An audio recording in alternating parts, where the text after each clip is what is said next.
Hello दोस्तों, स्वागत है आपका एमएसपी मिशन सक्सेस पॉइंट में।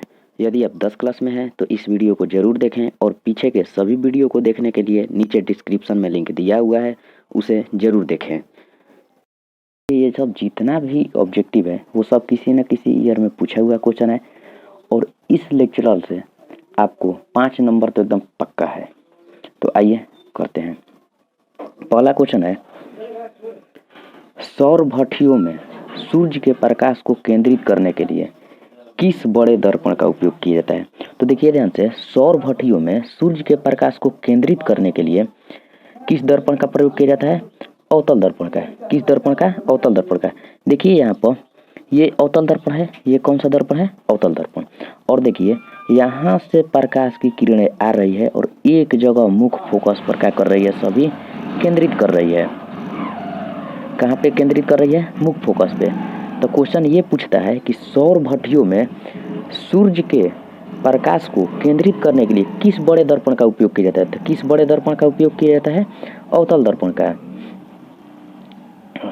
अब देखिए क्वेश्चन नंबर 2। तो क्वेश्चन नंबर 2 देखिए ध्यान से। क्वेश्चन नंबर 2 का कहता है कि प्रकाश के अपवर्तन का कारण है। प्रकाश के अपवर्तन का कारण है।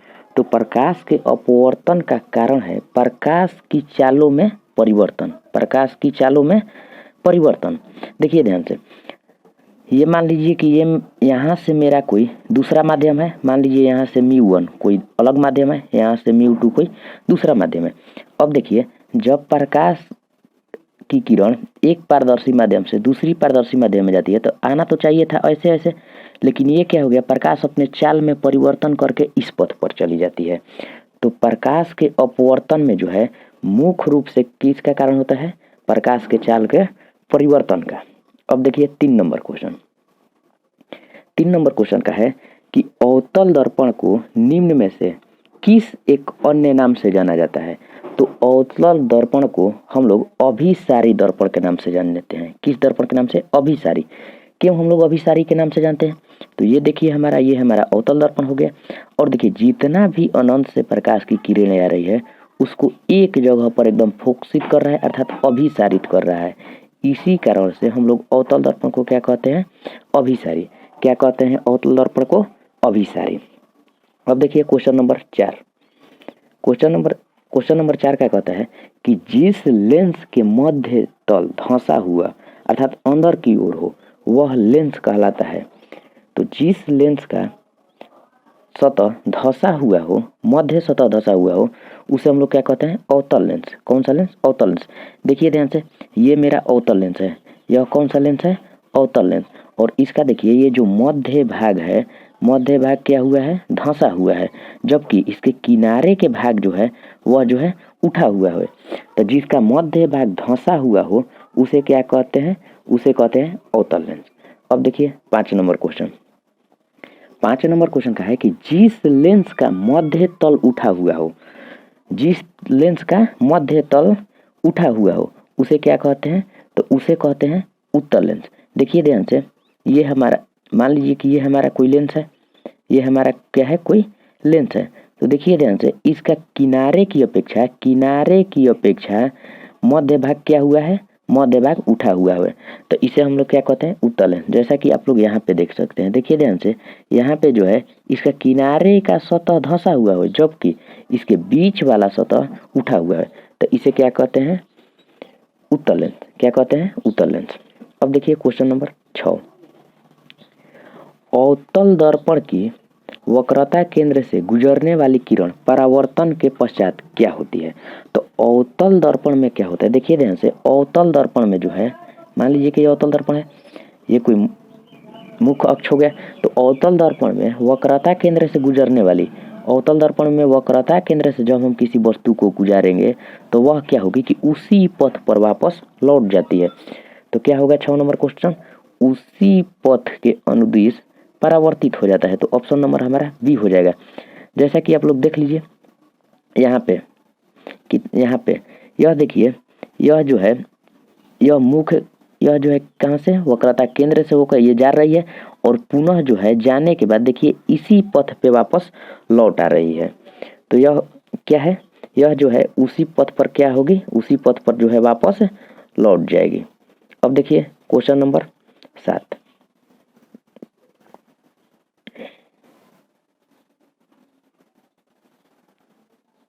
क्वेश्चन नंबर 7 क्या कर रहा है कि अवतल दर्पण के सामने अनंत पर रखे प्रतिबिंब, अवतल दर्पण के सामने अनंत पर रखे बिंब का प्रतिबिंब की स्थिति होती है। तो देखिए ध्यान से, ये हमारा अवतल दर्पण है, ये हमारा कहाँ है, अवतल दर्पण। और अवतल दर्पण में क्या होता है कि देख लीजिए, यह हमारा अनंत से आ रही प्रकाश की किरण है, यहाँ से परावर्तन के बाद एक मुख्य फोकस से होकर गुजर रही है। देखिए जितना भी अनंत से आ रही है ये सभी क्या हो रही है, मुख्य फोकस से होकर गुजर रही है। तो क्वेश्चन का पूछ रहा है कि अवतल दर्पण के सामने अनंत पर रखे प्रतिबिंब, बिंब का प्रतिबिंब की स्थिति होती है। तो कहाँ होती है, फोकस पर। कहाँ होती है, फोकस पर। अब देखिए क्वेश्चन नंबर 8। क्वेश्चन नंबर 8 का कहता है कि मोटे लेंस का आवर्धन क्षमता होता है। तो मोटे लेंस का आवर्धन क्षमता जो होता है वो अधिक होता है, मोटे लेंस का आवर्धन क्षमता अधिक होता है। आप लोग देखे होंगे कि किसी किसी व्यक्ति का जो है आंख बहुत ज़्यादा खराब होता है, तो उसका अर्थात आवर्धन क्षमता जो है बहुत ज़्यादा घट जाता है। तो आवर्धन क्षमता को बहुत ज़्यादा बढ़ाने के लिए उसको मोटे लेंस डॉक्टर देता है। क्या, उसका जो लेंस का शीशा होता है वो मोटा होता है। तो कहने का मतलब है कि ये देखिए, ये हमारा मोटे लेंस है, तो मोटे लेंस का आवर्धन क्षमता जो है वो अधिक होगा, जबकि यह जो है पतला लेंस है, यह क्या है, यह पतला लेंस है, तो पतले लेंस के आवर्धन क्षमता क्या होगा, कम होगा। अब देखिए 9 नंबर क्वेश्चन। 9 नंबर क्वेश्चन का है कि निम्न में से किस ठोस द्रव्यात्मक माध्यम का निरपेक्ष अपवर्तनांक अधिकतम है। अर्थात कहने का मतलब है कि निम्न में किस ठोस का अपवर्तनांक सबसे अधिकतम है। तो देखिए ध्यान से, हीरा का अपवर्तनांक जो है सबसे अधिक होता है, हीरा का अपवर्तनांक जो है सबसे अधिक होता है। अब देखिए क्वेश्चन नंबर 10। क्वेश्चन नंबर 10 का कर है कि निम्न में किस दर्पण की दृष्टि क्षेत्र बड़ा होता है। दृष्टि क्षेत्र कहने का मतलब कि उसके देखने की शक्ति। तो देखने की शक्ति जो है, देखिए उत्तल दर्पण, किस दर्पण का, उत्तल दर्पण का जो है बहुत अधिक होता है। इसीलिए हम लोग गाड़ी के साइड मिरर अर्थात गाड़ी या मोटरसाइकिल में पीछे की वस्तुओं को देखने के लिए किस दर्पण का उपयोग किया जाता है, उत्तल दर्पण। ये देखिए, ये हमारा इतना छोटा है, कौन, उत्तल दर्पण, उत्तल दर्पण। जबकि उस, यह देखिए, यह इसके अंदर उतना बड़े प्लेन को बहुत आसानी से अपने अंदर जो है प्रतिबिंब को बना लेती है। तो अर्थात दृष्टि क्षेत्र बड़ा कहने का मतलब किसका होगा, उत्तल दर्पण का। किसका होगा, उत्तल दर्पण का। यही हम लोग अवतल दर्पण में देखते हैं तो डॉक्टर जो है क्या करता है, डॉक्टर जो है कान नाक गला को चेक करने के लिए कहते हैं, उसका दृष्टि क्षेत्र क्या होता है, छोटा होता है, और इतना भी छोटा का जो है प्रतिबिंब बहुत बड़ा बन जाएगा। अब देखिए 11 नंबर क्वेश्चन। 11 नंबर का क्वेश्चन कह रहा है कि किसी शब्दकोश में पाए गए छोटे अक्षरों को पढ़ते समय आप किस दर्पण का उपयोग करते हैं। तो देखिए ध्यान से, सबसे पहले तो आप क्या पढ़ रहे हैं, शब्दकोश अर्थात डिक्शनरी। तो डिक्शनरी जो पढ़ रहे हैं तो इसका मतलब आपको नज़दीक का नहीं दिखाई दे रहा है, नज़दीक का नहीं दिखाई दे रहा है। तो नज़दीक का नहीं दिखाई दे रहा है तो आपके अंदर निकट दृष्टि दोष है। कौन, निकट दृष्टि दोष है। और निकट दृष्टि दोष को दूर करने के लिए किस लेंस का प्रयोग किया जाता है, अवतल। किसका, अवतल का। तो अब देखिए ध्यान से, जब निकट का दृष्टि दोष को दूर करने के लिए अवतल का प्रयोग करेंगे तो अब ये क्वेश्चन आता है कि 5 मीटर फोकस दूरी, कि 5 सेंटीमीटर फोकस दूरी, कि 5 mm फोकस दूरी, कि 50 सेंटीमीटर फोकस दूरी। तो देखिए ध्यान से, हम किसका प्रयोग करेंगे, तो हम जो है 5 सेंटीमीटर वाला, किसका, 5 सेंटीमीटर वाला का उपयोग करेंगे। 5 सेंटीमीटर फोकस दूरी वाले एक अवतल दर्पण का 5 सेंटीमीटर रखें। तो देखिए ध्यान से, हमारा जो स्पष्ट दर्शन की न्यूनतम दूरी 25 सेंटीमीटर होता है। तो हम जब भी निकट दृष्टि को देखेंगे तो 25 सेंटीमीटर से कम वाला को ही लेंगे। तो 25 सेंटीमीटर से कम वाला कौन है, 5 सेंटीमीटर वाला है। कौन है, 5 सेंटीमीटर वाला है। तो ऑप्शन नंबर मेरा बी चला जाएगा। अब देखिए ऑप्शन नंबर हमारा कौन चल जाएगा, बी हो जाएगा। अब देखिए ध्यान से, अब क्वेश्चन नंबर 12। क्वेश्चन नंबर 12 क्या कर रहा है कि लेंस की क्षमता का एसआई मात्रक। यह देखिए, यह जो है VVI एकदम है 10 क्लास के लिए जो है एकदम वेरी इंपॉर्टेंट है, क्योंकि यह जो है बहुत बार रिपीट क्वेश्चन है। तो देखिए ध्यान, लेंस की क्षमता का एसआई मात्रक क्या होता है, डायोप्टर होता है। लेंस की क्षमता का एसआई मात्रक क्या होता है, डायोप्टर होता है। अब देखिए 13 नंबर क्वेश्चन। उत्तल लेंस की क्षमता होती है। तो उत्तल लेंस की जो क्षमता होती है यह जो होती है धनात्मक होती है। क्या होती है? धनात्मक होती है। यह देखिए यह जो है उत्तल लेंस है। 14 नंबर क्वेश्चन का है कि अवतल लेंस की क्षमता होती है।